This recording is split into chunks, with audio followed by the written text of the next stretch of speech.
এই দলকে ধ্বংস করার জন্য হেন কিছু করা হয় নাই, কিছুই বাকি ছিল না।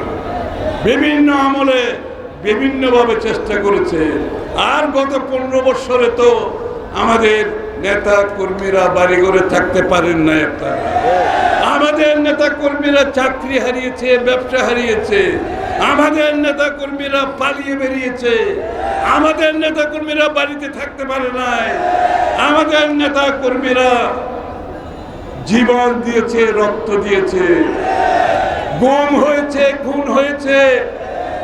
আমাদের নেতা কর্মীরা বৎসরের পর বৎসর মিথ্যা মামলায় জেলখানায় কাটিয়েছে। এর মধ্যে প্রধান উদ্দেশ্য ছিল বিএনপিকে ধ্বংস করে দেওয়া। বিএনপি আজকে কোথায়? আর যারা ধ্বংস করতে চেয়েছিল তারা কোথায়? বিএনপি আজকে অনেক বেশি শক্তিশালী, আমাদেরকে কেউ থামাতে পারবে না। একটা কথা আমি বারবার বলছি, বিএনপিকে যখনই যারা থামাতে গিয়েছে তারা ধ্বংস হয়েছে। আবার আজকে কথা কেন বলছি আজকে কথা? বিএনপিকে থামানোর চেষ্টা করবেন না। বাংলাদেশের গণতন্ত্রের মাধ্যমে বাংলাদেশের জনগণ তাদের ভোটাধিকার প্রয়োগ করে তাদের সরকার, তাদের সংসদ দেখতে চায়। সুতরাং আগামী দিনে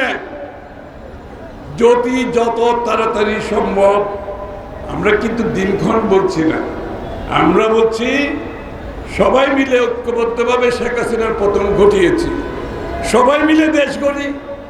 তারেক রহমান সাহেব কেন জাতীয় সরকারের ঘোষণা দিয়েছেন নির্বাচনের পরে?